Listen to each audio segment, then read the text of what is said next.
Vamos a empezar la 13ª parte sobre las puertas dimensionales y vamos no a seguir directamente con lo de la Ouija, dentro de poco vamos a seguir con ello, pero vamos a hacer primero un repaso a esta publicación que aparece hablando sobre energía universal. Ya sabéis que de Reiki se habla de cuántos Reikis hay, pues precisamente en una página de gente que se mueve en este mundo del Reiki, nos dice de que sí, de que hay muchos diversos, pero que en verdad solo hay uno, porque todo procede del mismo señor, del maestro Usui, y se ha hecho ramificado por distintos lugares y de distintas formas, pero que en definitiva son formas distintas de utilización del canal que ellos hablan, ¿no? Y que todos trabajan con la energía universal. Ya veis, ellos nunca pueden hablar de que esa energía proviene de quien proviene, porque quizás la mayor parte de ellos ni lo saben que procede de Satanás. Pero bien, ya hemos visto cómo verdaderamente es de quien procede ese tipo de energía. Si nosotros vamos viendo, bueno, aquí ya lo veis, todas las variantes de Reiki basados en el sistema tradicional japonés constituyen variaciones de la energía universal. Hay una sola energía universal, pero depende del maestro, pues lo hace de un modo o de otro. La energía universal es el uno que contiene al todo. Mirad cómo nos está hablando de algo interesante, y es que todo esto también se mueve, si veis el artículo, con vibraciones. Pues claro, así en todo esto vemos que aquí nos da un ejemplo de cómo funciona también la música en distintos modos, pero claro, todos son estilos musicales, pero todo es sonido. Pues bien, hacen una analogía con todo esto. El caso es que nos damos cuenta de que realmente el Reiki siempre depende de una energía universal, lo que en la Guerra de las Galaxias llamarían la fuerza, ¿no? Noticias sobre la mente. Una noticia que podía haber aparecido perfectamente en la primera parte de la conferencia anterior, donde vemos algo no muy agradable. Descuartizador Vázquez Mori, solo lloraba, mi mente estaba en blanco.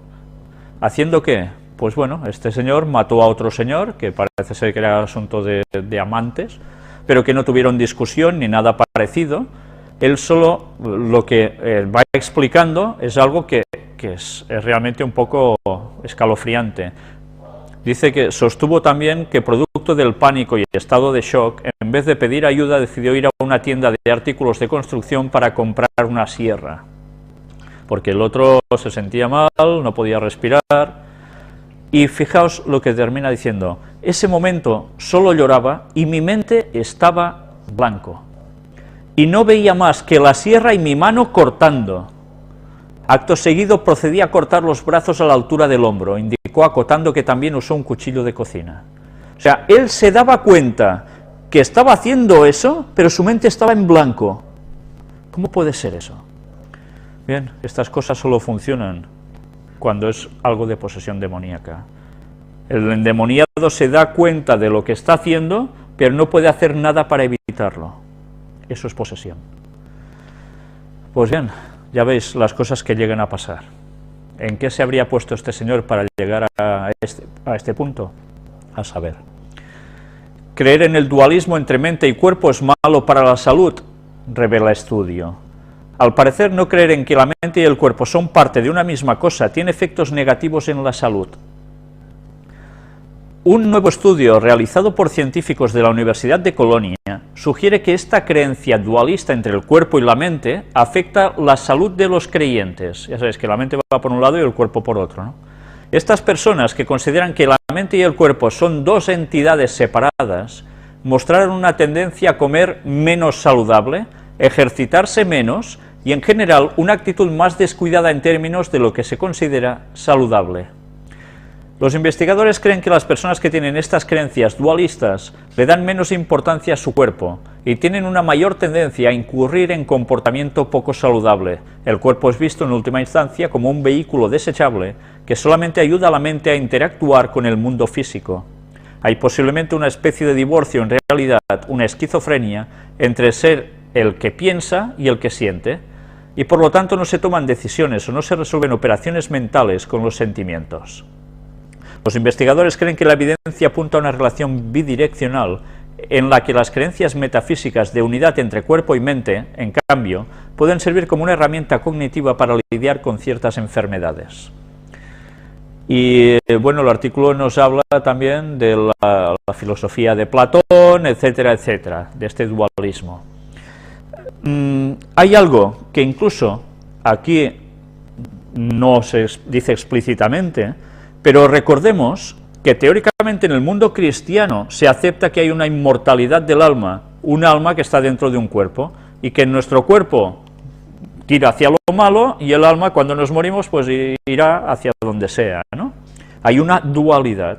Fijaos hasta qué punto dentro del mundo protestante esto es tan habitual, que para querer justificar que se puede comer de todo, dicen, no, yo oro sobre este alimento y ya está. Lo que antes era impuro ahora pasa a ser puro. Eso ya es del Antiguo Testamento, ya no sirve. Y cualquier alimento que Dios decía que era inmundo, pues yo lo bendigo y se acabó. Pues bien, esto es una auténtica tontería. Y lo que hace es precisamente lo que provoca, puede ser esto, que la gente no se cuide tanto como deberían cuidarse. Hay una dualidad. Nosotros sabemos que no hay alma inmortal, que cuerpo y mente va unido, y que esa relación entre una cosa y otra marca que nosotros nos hemos de cuidar físicamente para estar bien mentalmente, y mentalmente bien para también llevar una buena salud física. Pero bueno, esto está siendo una de las causas dentro de que el mundo también religioso, teóricamente cristiano, no se haga el cuidado sobre el cuerpo como debería ser. Y ahora sí vamos a continuar con el tema de la Ouija y seguiremos donde terminamos esa lectura. Aún nos quedan unas cuantas páginas por ver y vamos a ir un poco rápidos. Una puerta al infierno. El título ya es sugestivo porque es de lo que estamos tratando, ¿no? De puertas. Es posible que solo sea un juego, pero algunos consideran que la Ouija es una herramienta peligrosa.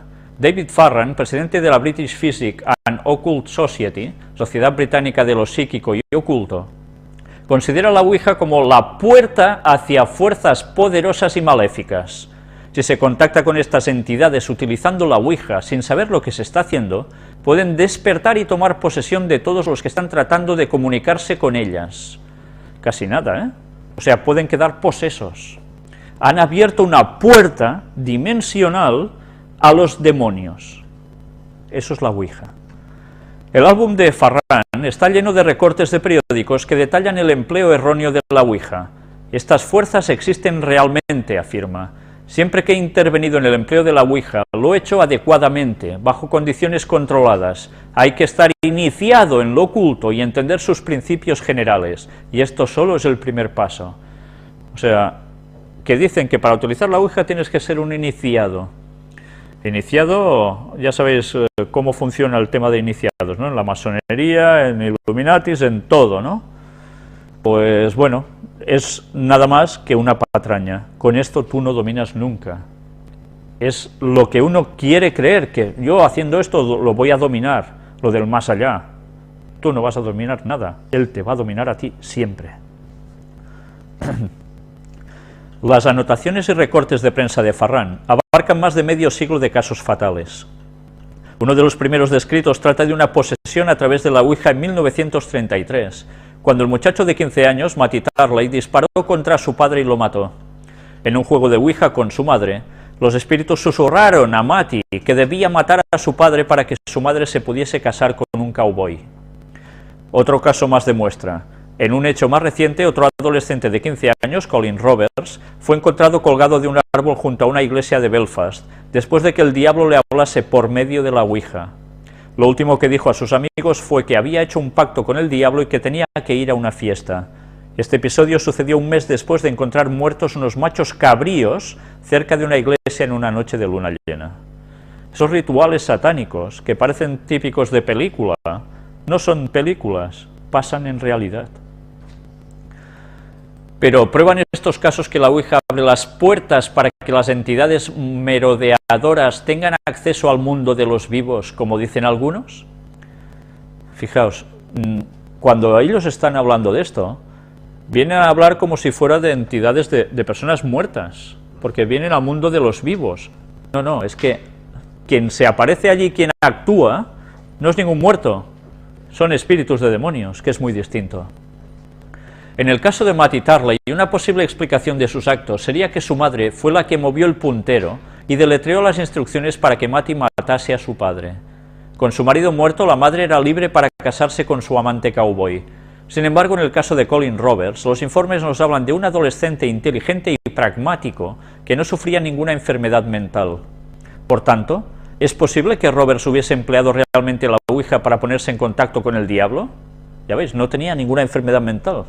El padre Dominic Walker, psicólogo y antiguo consejero de exorcismo del obispo de Southwark, ha tratado a más de 1000 personas cuyas vidas habían sido alteradas por fenómenos paranormales. No creo que las tablas Ouija pongan en contacto con espíritus, dijo. Vaya. Pero creo que ponen en contacto las mentes con la materia, por esto son tan peligrosas. O sea, un propio padre está diciendo de que no es cuestión de demonios. Pues entonces, ¿qué es? Muchos otros psicólogos y psiquiatras están de acuerdo en que jugar con lo oculto puede dañar a las personas mentalmente inestables. ¿Solo a los mentalmente inestables y a los otros no? Y he hablado con muchos adultos y niños que han intentado suicidarse o se han mutilado, declara Gordon Wright, consejero de víctimas de lo sobrenatural. No describen un acto impulsivo, sino algo por lo que se sienten atraídos como por un imán. Se convierte en una obsesión, algunas veces tienen que hacerlo, y esto se ha vinculado con lo sobrenatural.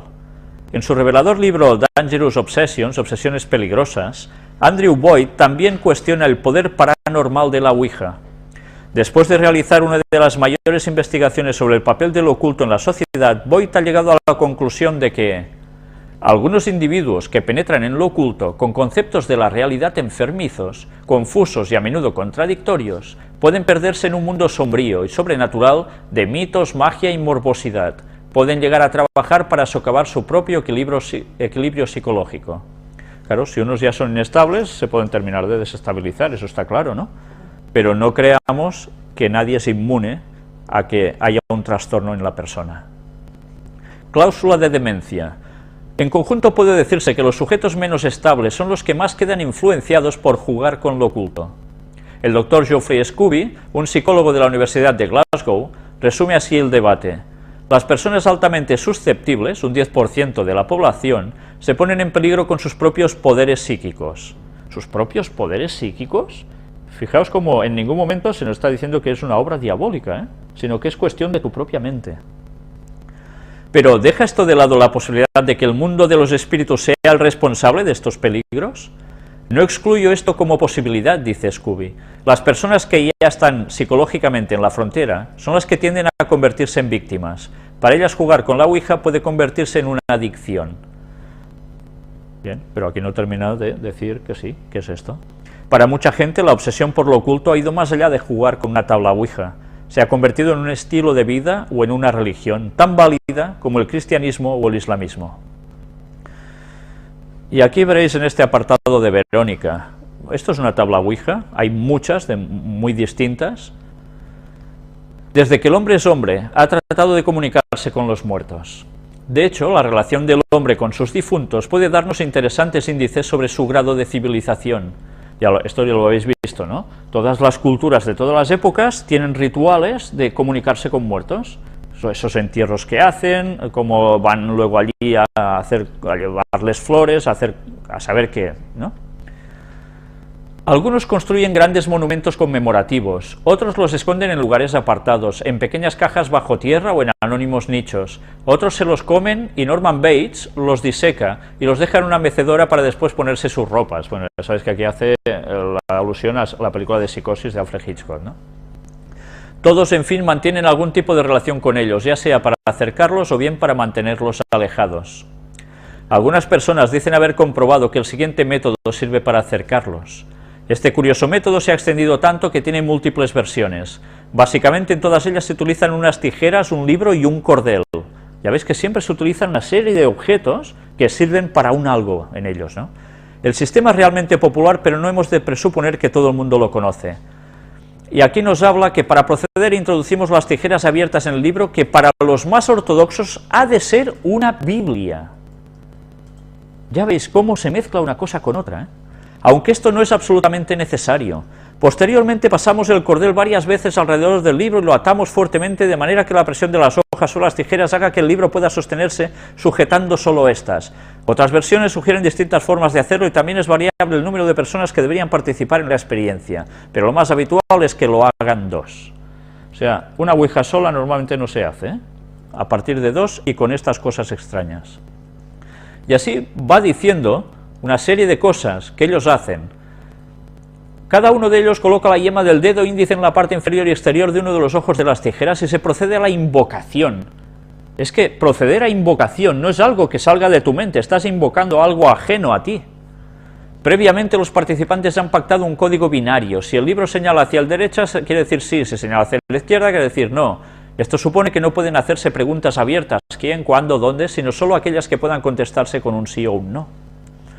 Desde que las hermanas Fox popularizaron su sistema de comunicación mediante raps o golpes, hasta llegar a nuestros días con los modernos y complicados métodos de transcomunicación instrumental, psicofonías, psicoimágenes, etc.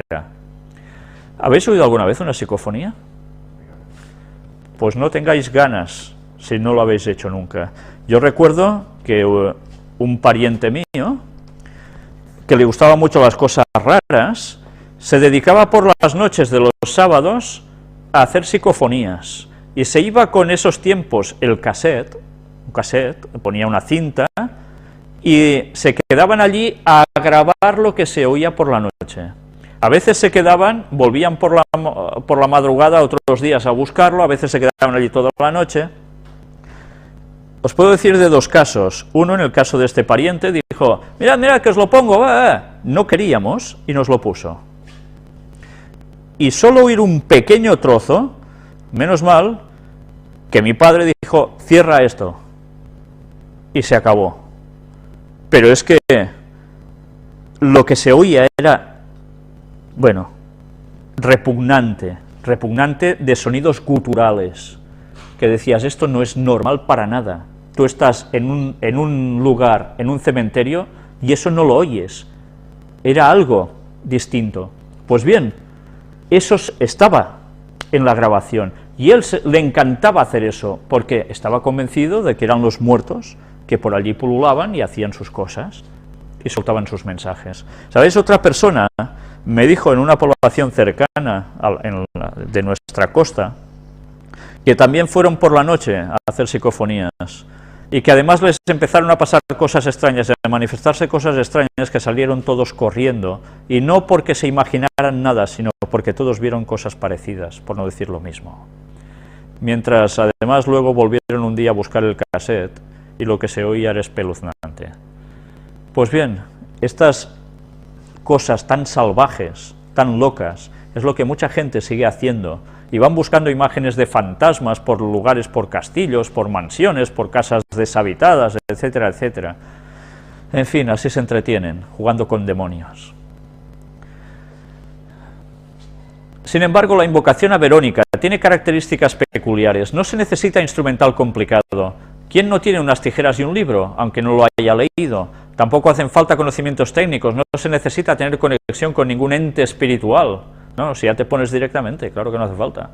Verónica siempre está allí, pero sobre todo no precisa de capacidad especial alguna, cualquiera puede hacerlo, solo se necesita una actitud expectante y un poco de paciencia en las primeras sesiones.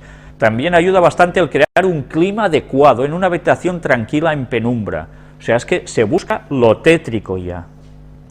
Normalmente cuando uno de los participantes desconoce el sistema se le cuenta la historia de Verónica. Existen tantas historias como personas han practicado con este método y seguramente el nuevo participante distorsionará un poco más lo que le cuenten. En algunas versiones Verónica era una joven que se suicidó cortándose las venas con unas tijeras tras haber sido despechada por su novio. En otras mató a su marido con unas tijeras que después trató de esconder en un libro. En todas las versiones hay una muerte violenta. Las tijeras son el arma y Verónica acaba suicidándose. Ahora Verónica responde a nuestras invocaciones, es fácil. Es que, ¿esto a una persona en sus sanos cabales le puede llegar a traer?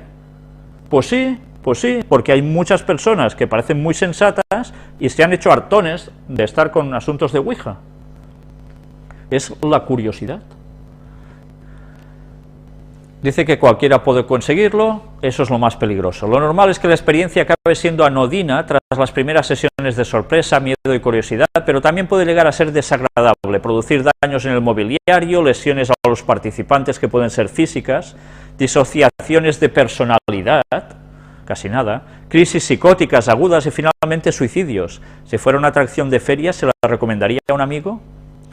Desde luego es que cuando el diablo actúa es para quedar verdaderamente perplejo por todos lados, y todas estas cosas desde luego que se pueden producir.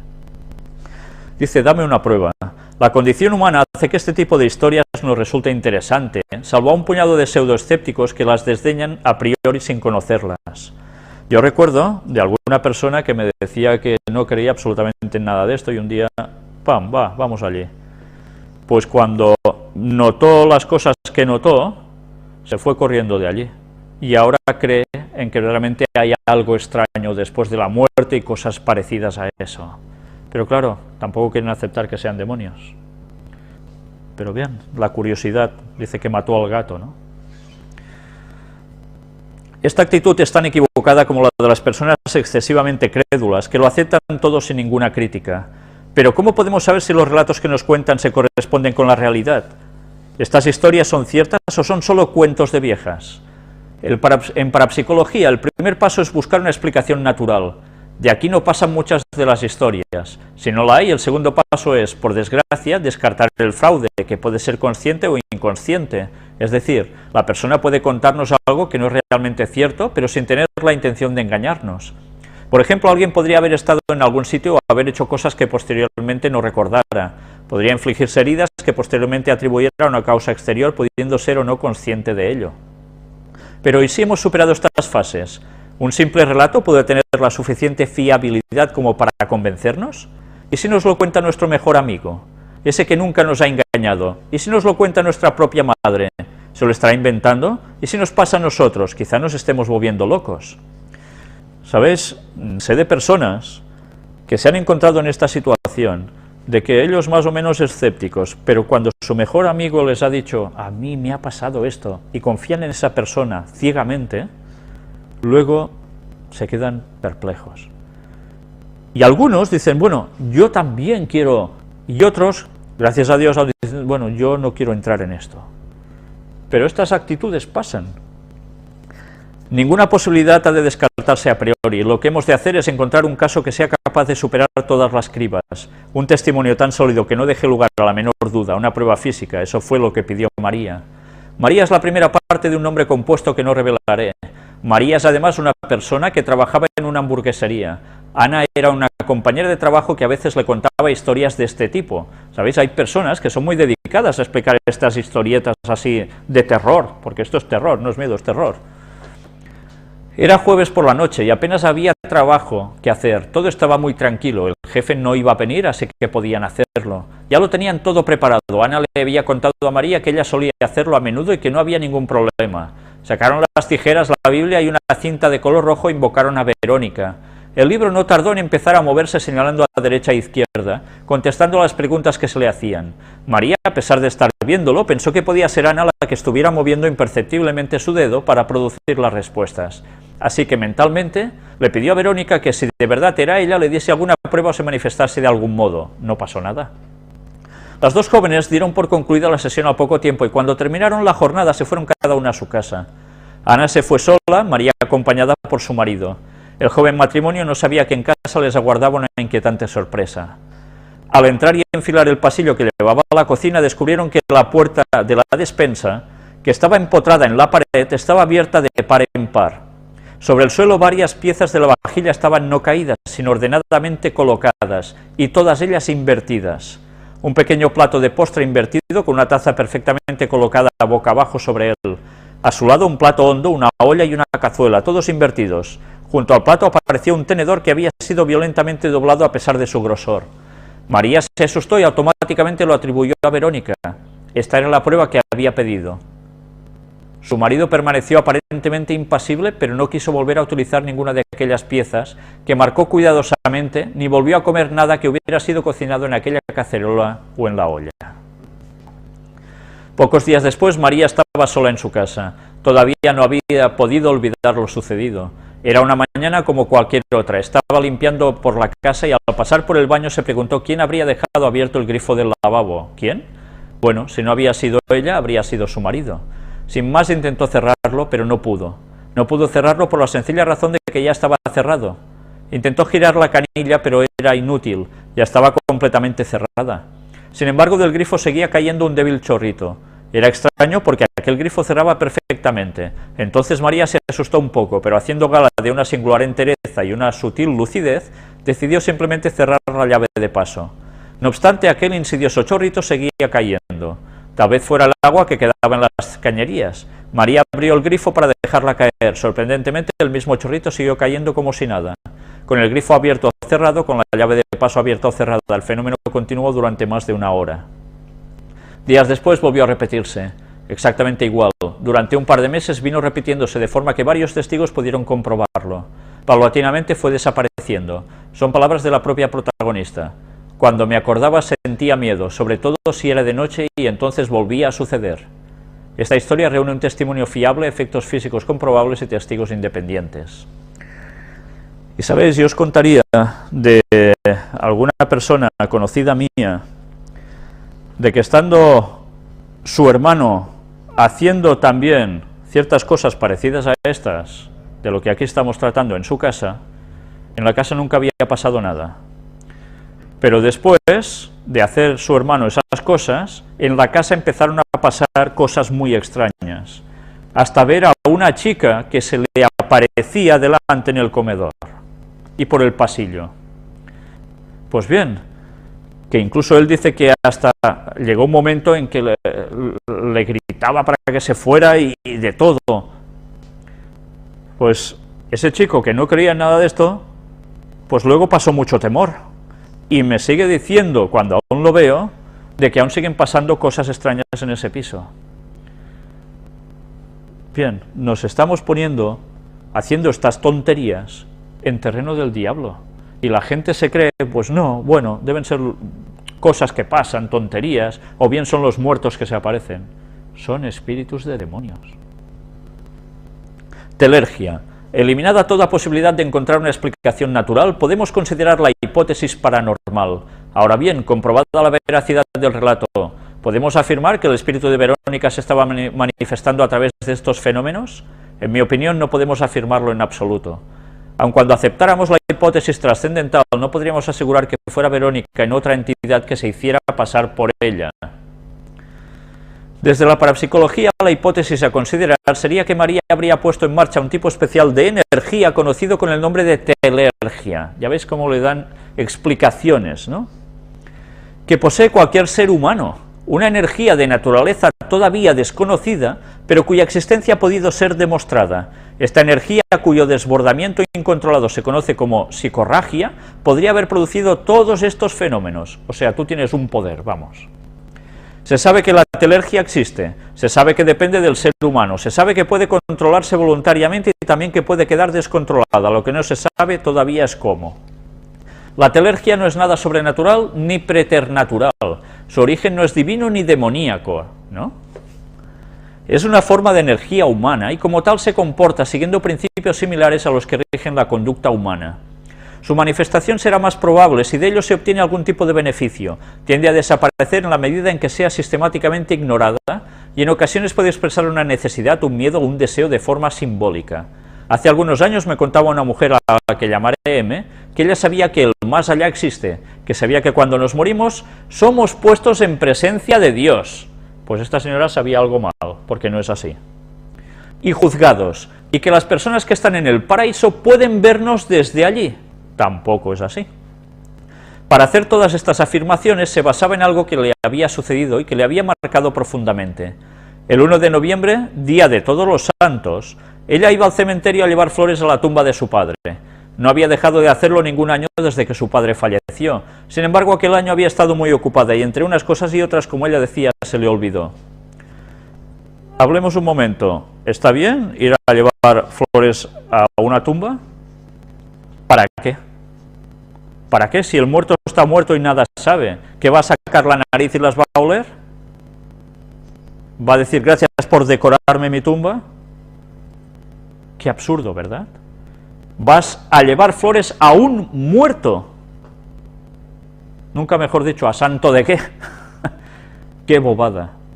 Esto es dar pie ya a que el muerto, de un modo u otro, está pendiente de esto, de tu favor hacia él, después de vivo ya, cuando ya se ha muerto.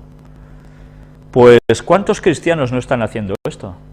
Católicos y protestantes.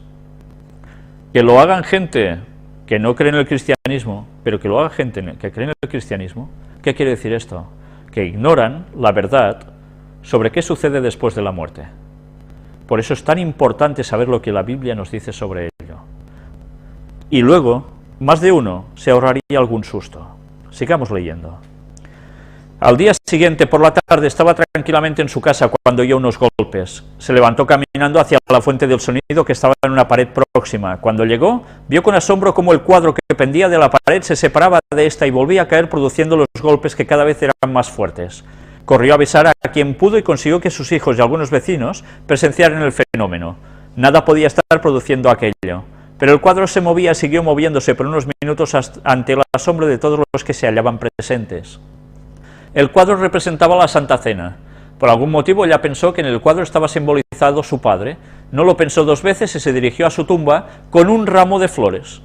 Desde entonces ningún año se ha vuelto a olvidar y el fenómeno no se ha repetido.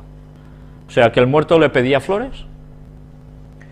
Los hechos son reales, pero ¿prueban que su padre estuviera moviendo el cuadro porque quisiera un ramo de flores sobre su tumba? En absoluto. De la misma manera que, en otro caso distinto, la culpabilidad de una mujer producida por los deseos homicidas que sentía hacia su marido, pudo producir en esta la parálisis completa de uno de sus brazos, lo que en psicología se conoce actualmente como trastorno por conversión, antes parálisis histérica. De la misma manera, repito, pudo la culpabilidad de M, por haber olvidado lo que ella creía su obligación, haber liberado su telergia de forma que hiciera moverse el cuadro. La imaginación y el deseo de la mente humana son capaces de influir en la materia. Todavía no sabemos cómo se hace, pero sabemos que se puede hacer. De la misma forma que podemos conducir un coche sin tener la menor idea de cómo funciona, o de la misma forma que podemos hacer sonar un timbre sin que absolutamente nadie haya visto jamás un electrón. ¿Esto es realmente así? No. Pero claro, hay que dar una explicación técnica a todo esto del espiritismo, ¿verdad? Hipótesis. Comparemos por un momento estas dos hipótesis. Antes de seguir, si os habéis fijado, aquí dice que una misma persona se puede, pensando tantas cosas extrañas, puede llegar a inmovilizar parte de su cuerpo. Esto probablemente es lo que muchos pueden aplicar a Ellen White, la profeta, que cuando iba a escribir precisamente El conflicto de los siglos, el libro más básico que hay después de la Biblia, sufrió unas parálisis en un brazo que le impedía poder escribir. Y ella pudo ver cómo un demonio era el que estaba provocando que su mano no pudiera escribir por esa parálisis.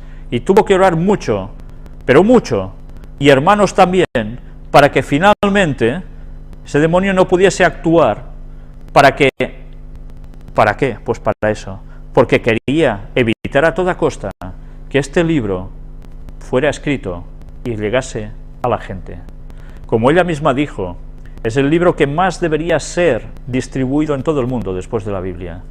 Porque es vital, porque allí nos dice con toda claridad no solo el pasado de la historia de la Iglesia católica y protestantismo, sino cómo Satanás ha ido actuando a través de la historia, utilizando estas denominaciones y otras cosas, y cómo también declara todo lo del espiritismo, cómo Satanás actúa haciendo estas cosas que aquí nos están diciendo que son poderes de las mismas personas, y ella lo denuncia todo de arriba abajo, e incluso habla de las profecías hasta el momento de la venida de Jesús y más allá, no más allá del más allá de que estamos hablando en este tema, sino después de todo eso. Por eso Satanás no quería que ese libro se publicara. Pues bien, ya veis que lo que aquí nos dicen que pueden ser cosas de tu propia mente, de eso nada de nada. Sí que es cierto, como Ellen White también dice, de que hay personas que se causan la enfermedad ellos mismos mentalmente. Ellos mismos se somatizan hasta el punto en que se crean su propia enfermedad. Pero este no era su caso, ni mucho menos. Hipótesis. Comparemos por un momento estas dos hipótesis. Por un lado tenemos que estos fenómenos pueden estar producidos por una energía de naturaleza casi totalmente desconocida, pero cuya existencia está demostrada experimentalmente y que depende de la mente de cada persona. Por otro lado, podemos pensar que el padre fallecido de M movía el cuadro de la última cena o que Verónica movía la Biblia de Ana y María. ¿Cómo podría Verónica acudir a tantos sitios como se la llama? Sobre todo cuando varias personas en lugares distintos pueden estar invocándolo al mismo tiempo. Si realmente fuera el demonio el que se identifica como tal en numerosísimas sesiones de Ouija, es probable que el ángel caído no tuviera tiempo para hacer nada más. ¿Qué pasa? ¿Que solo existe Satanás? ¿Y el resto de millones de ángeles caídos, que son los que están actuando para él? ¿Cómo es que puede saber que la estamos invocando? ¿Y cómo puede presentarse de forma tan inmediata como lo hace en muchas ocasiones? Pues sencillamente porque los demonios están ya allí. Solo que, haciendo estas cosas, se les da la posibilidad de manifestarse. ¿Por qué creemos que de seguir existiendo de alguna manera tras la muerte los difuntos tienen el más mínimo interés por saber de nosotros? Especialmente cuando aparentemente contactamos con entidades con las que nunca hemos tenido ninguna relación. Si utilizamos la capacidad de alejarnos un poco y observar el fenómeno con cierto grado de distanciamiento, ¿no es absurdo apagar y encender luces, abrir y cerrar puertas o grifos y desordenar las piezas de una vajilla? ¿Sabéis? Cuando yo estaba dando estudios bíblicos a un vecino mío, que era masón, recuerdo que subí a dar el estudio bíblico, era un sábado, precisamente por la tarde, y su piso era un piso que realmente se veía tétrico de por sí.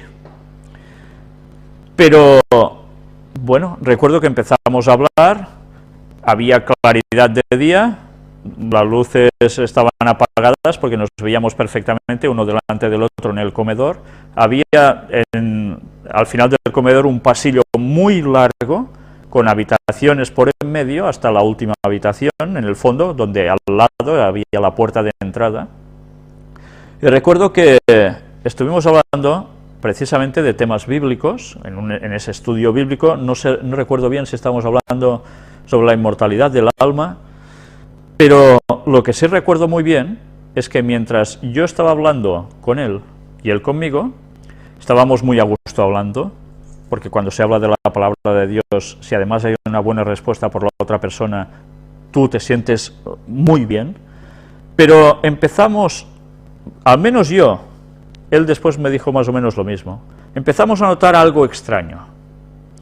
Estaba oscureciendo mientras íbamos hablando, iban pasando las horas, y llegó un momento en que hablábamos cara a cara, a la distancia de 1,5 metros quizás, como mucho, el uno del otro, y yo estaba encarado no hacia las ventanas de la parte donde entraba la luz, sino encarado hacia el pasillo, que estaba todo oscuro ya. Y llegó un momento en que ya prácticamente ni nos veíamos, porque había oscurecido. Él, supongo que estaba tan a gusto hablando, que no le dio por encender la luz. Yo tampoco le decía, enciende la luz. Bueno, me daba cosa, no era mi casa, claro.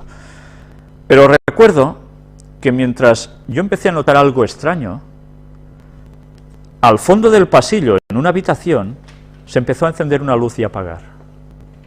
Él estaba conmigo, no había nadie más allí. ¿Quién encendía y apagaba una luz allí? Yo seguía hablando con él como si nada.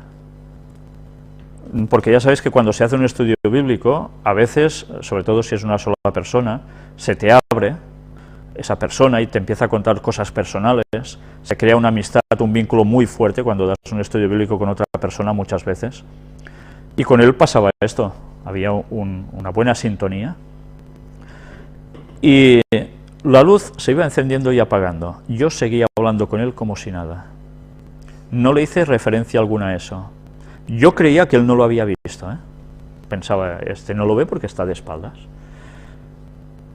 Seguía hablando, pam, se encendía, se apagaba.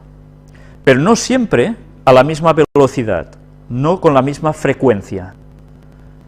Seguimos hablando no sé cuánto tiempo más así, hasta que finalmente terminamos, hacemos la oración y le digo, escucha, ¿y cómo te lo hacías para encender y apagar la luz desde aquí? Yo ya sabía que evidentemente no lo estaba haciendo él. Y me dijo, ah, ¿tú también lo has visto? Él también se había dado cuenta, pero no me había querido decir nada a mí, a saber porque quizás yo no me asustara o a saber qué. Desde luego gracia no hacía ninguna. Abrimos la puerta, yo me despedí de él, bajé a mi casa y recuerdo que al día siguiente él me llama, vino a hablar conmigo y me dice, ¿sabes, Víctor? Lo que se encendía y se apagaba no era la luz, era la televisión que había en esa habitación. Se encendía y se apagaba sola. Y dice, me dijo, y sabes, recuerdo, y me empezó a explicar experiencias suyas, porque él, aparte de ser masón, era astrólogo, o sea, más vinculación con lo mismo, y había estudiado en un seminario católico. O sea, dos factores ya de espiritismo y un tercero que, bueno, sin comentarios, ¿no? Y me empezó a contar experiencias suyas. Bueno, ahora no vamos a continuar con esto, ya lo diremos quizás en otro momento, pero él había vivido experiencias verdaderamente que de poca gracia le podían hacer a cualquier persona. Pero estas cosas que dice aquí no eran ni mi energía, ni su energía, ni ninguna fuerza que nosotros tuviéramos, os lo aseguro, os lo aseguro. Si algún creyente teme que todos estos descubrimientos pueden hacerle perder su fe, puede estar tranquilo, aunque en un primer momento pueda parecerlo. Todos podemos seguir manteniendo nuestras creencias religiosas o de cualquier otro tipo aún a la luz de estos datos. Bueno, de eso nada de nada. Podemos seguir pensando que después de morir iremos al cielo o que nos reencarnaremos. Podemos pensar que son los difuntos los que imbuyen en nosotros la información a la que tenemos acceso de forma paranormal. Y también podemos pensar que aunque la telergia sea humana, son entes astrales los que la controlan. Realmente podemos seguir pensándolo. La parapsicología no es incompatible con la religión, de la misma forma que lo es la psicología. Pues qué lejos van de la realidad, ¿eh? Es totalmente incompatible con la religión, con la verdadera, claro. Sin embargo, las hipótesis trascendentales ya no son absolutamente necesarias para explicar estos fenómenos, ¿veis? Hay una explicación, ya se ha arreglado esto. La mejor forma de camuflar una mentira es rodearla de verdades. A veces se interpretan de forma injustificada hechos comprobables y cuando se verifican tendemos a aceptar como verdaderas sus interpretaciones. Separemos los hechos de las interpretaciones, lo comprobable de lo posible y el conocimiento de la creencia. Lo que sepamos será menos, pero de mayor calidad. Ya veis qué formas de darle vueltas para negar lo que es evidente, ¿no? Y entramos ya en la conclusión final. Dice, queridos cibernautas, la Ouija o Ouija no deja de ser un tema interesante, pero no miremos a la ligera este tablero lleno de letras y números.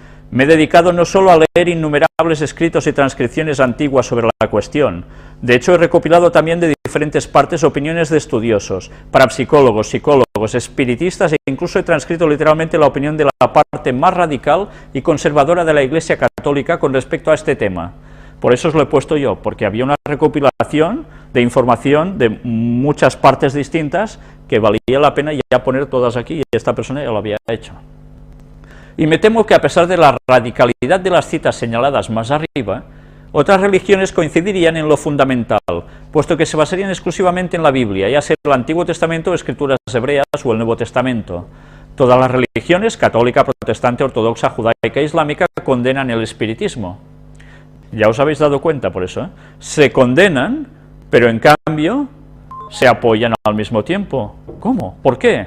¿No creen todos en la inmortalidad del alma? Pues entonces el espiritismo está de su mano.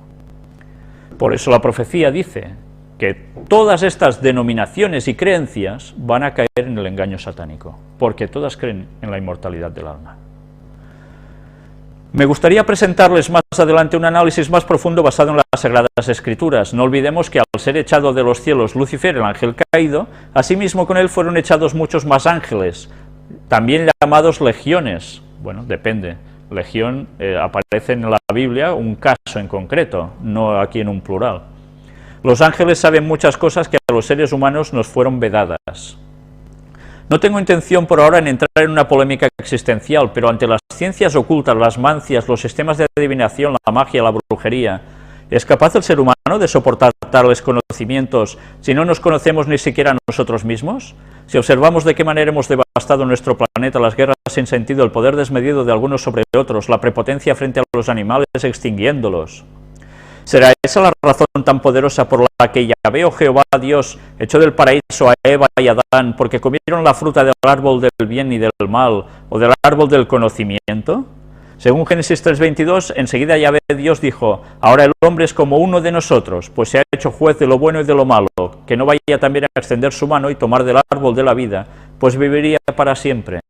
¿Ya ves qué comparaciones está sacando de aquí, Ahora, desde el punto de vista lógico, ¿puede un ente, pensemos en un difunto en este caso, saber de nuestro futuro más que nosotros mismos?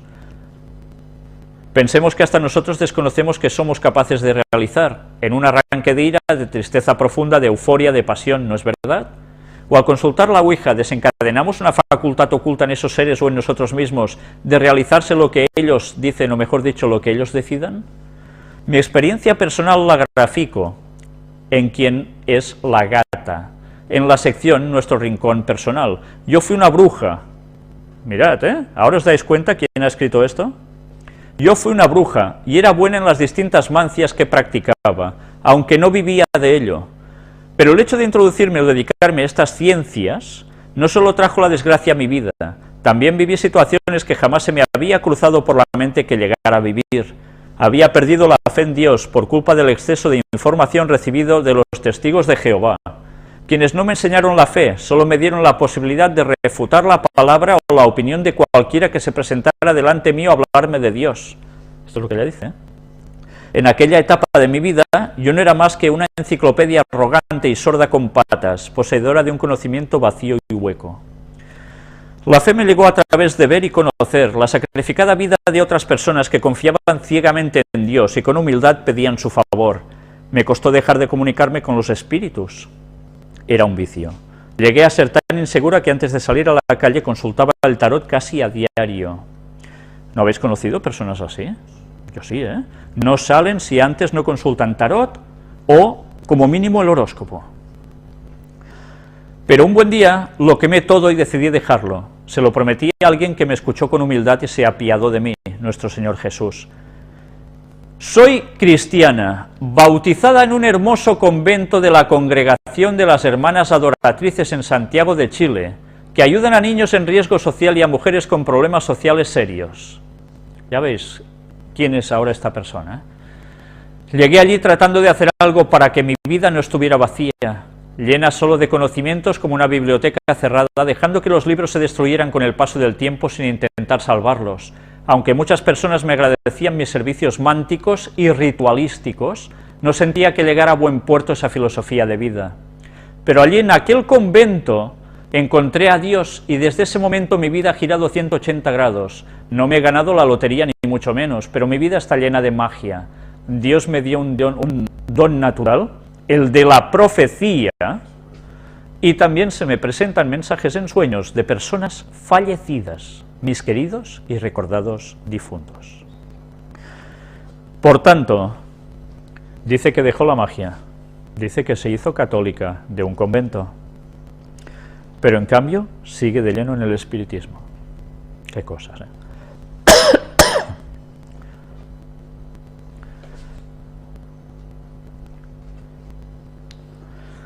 Si os habéis dado cuenta, esta señora dice que tiene el don de la profecía y de que le hablan en mensajes en sueños personas fallecidas, queridas y recordados difuntos.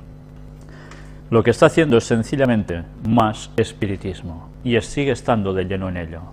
Por un lado hemos visto que sigue diciendo cosas que están bien, pero por otra, cómo iban dando matices por en medio, que verdaderamente para nada es lo bíblico. Ella termina diciendo: volviendo al tema principal de este trabajo, la Ouija no la recomiendo en absoluto a nadie. A los muertos hay que dejarlos tranquilos y en paz. Si ellos deciden, por alguna razón poderosa, comunicarse con nosotros, lo harán sin que medie ningún sistema de comunicación como la Ouija, obligándolos a ellos a acercarse mediante invocaciones. Sigue haciendo ¿qué? Favoreciendo el espiritismo. Los muertos hay que dejarlos tranquilos porque si no, claro, pueden salir, pueden liarla, pueden... Pero, ¿qué esto qué es? Pues bien, ya lo sabemos. Si miran diferentes tableros se darán cuenta de que su contenido es similar, incluyendo los de Egipto, China y otras culturas antiguas que antes ya he mencionado. De alguna manera tienen una forma especial. Ya veis que este sistema ya estaba establecido desde antaño en muchas culturas y civilizaciones antiguas. ¿Qué se hacía? Espiritismo. ¿Por qué creéis que el pueblo de Dios era tan especial y debería ser tan distinto al resto de pueblos? ¿Por qué Dios en el Antiguo Testamento marcaba tan claramente las pautas? Porque si no caían en espiritismo. Y aún hay gente que se pregunta, ¿por qué Dios actuaba así? Madre mía. De la misma manera que se inicia cualquier ritual, con sus elementos en posiciones previamente dispuestas, la Ouija es un ritual más, pero con la diferencia que este no tiene la función que algunos creen de comunicación con el mundo espiritual, sino que es un umbral. Los seres y entidades que habitan en las diferentes zonas dimensionales y en los espacios interdimensionales no pueden ingresar a nuestra realidad, a nuestro plano físico, si no se les invita tácitamente. Y la Ouija es una hermosa tarjeta de invitación, sin fechas, solo con la vida de quien está invitando puesta en bandeja. Lo que nos está diciendo tiene una parte de verdad y pasa casi desapercibido, pero es real. ¿Los demonios pueden aparecer cuando ellos quieran? No. Pueden aparecer y fastidiarte si Dios lo permite, por algo. Por algo Dios puede llegar a permitir eso. Pero sí que es cierto que ellos pueden aparecer si tú ya los invocas, porque Dios quita toda protección y ellos pueden entrar tranquilamente a hacer sus cosas. Eso es abrir una puerta dimensional, ¿entendéis? Es una especie de fiesta que realizas donde te encuentres, a la cual entran y se incorporan todos los que pueden. El problema es que aquellos entes desagradables que deseamos que se vayan por donde vinieron, no lo harán porque en nuestra dimensión toman fuerza, desde la posesión de un cuerpo hasta quedarse tranquilamente a vivir una muy larga temporada en tu hogar y en tu vida. Conozco casos muy cercanos de personas que han tomado este tema a la ligera y han pagado o están todavía pagando las consecuencias. Yo también. Insisto, no recomiendo la Ouija en absoluto. Estar presente o participar en una sesión es, en el fondo, ser esclavo o esclava de las entidades que en esos momentos se presenten a la llamada o a la invocación de la persona que formule las preguntas y sostenga el cursor. Y así termina el escrito de esta señora. Sí, curiosamente pone un gato aquí. El gato es el animal que en espiritismo se considera que es el que ve la parte de los espíritus, ¿vale? Entonces, bueno, esto puede tener una significación. Pero fijaos qué fácil es colar un gol, diciendo también de que esto no lo hagáis porque puede pasar esto, pero en cambio hay lo otro, que resulta que es lo mismo. Detrás es otro tentáculo del mismo pulpo, de Satanás. Por tanto, fijaos si es importante conocer qué sucede después de la muerte. Lo he dicho antes y vuelvo a repetirlo, no me cansaré de repetirlo, porque este va a ser el gran engaño en el que Satanás va a hacer, bajo un mismo manto, va a poner a todo el mundo, porque todo el mundo cree que cuando uno se muere, va a algún sitio. Todas las religiones de todo el mundo. Y los ateos, que ahora, bueno, no creo en nada, no, esto son tonterías, Dios no existe, Satanás tampoco. Cuando vean que estas cosas van a más y que pasan cosas realmente impresionantes, estas personas también se van a posicionar. Y por desgracia la mayor parte de ellos no caerá en manos de Dios, no, sino que se va a poner en manos del enemigo. Porque ya veis, Satanás trabaja a través de los sentidos de un modo impresionante. En fin, sé que era un artículo largo, pero que valía la pena, sobre todo para daros la parte final, mostrar quién había escrito esto y cómo se mezcla la verdad con el error de un modo tan sutil y tan peligroso. Pues bien, en la próxima conferencia va a ser la 14ª sobre las puertas dimensionales, si Dios quiere. Vamos a leer citas de Ellen White sobre el espiritismo, hablando sobre espiritismo, o escribiendo sobre espiritismo.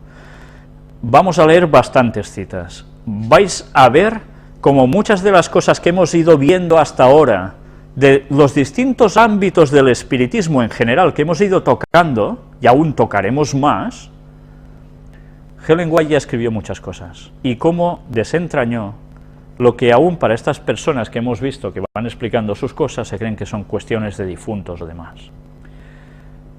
Pues bien, ya lo veremos en su momento. El tema aún va a dar para algunas conferencias más, porque hemos añadido más cosas aún. Porque ahora que ya estamos puestos, vale la pena que, si Dios quiere, podamos desenmascarar todas estas artimañas de Satanás en la cual tantas personas están cayendo. Yo no esperaba alargar tanto este tema, pero la verdad es que está viniendo así, por algo debe ser. Por tanto, ya os digo ahora que gracias a Dios hay personas que están reaccionando al ver esto y se están alejando de estas cosas y se empiezan a acercar a Dios.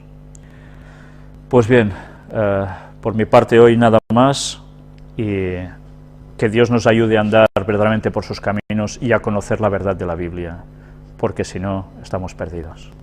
Muchas gracias.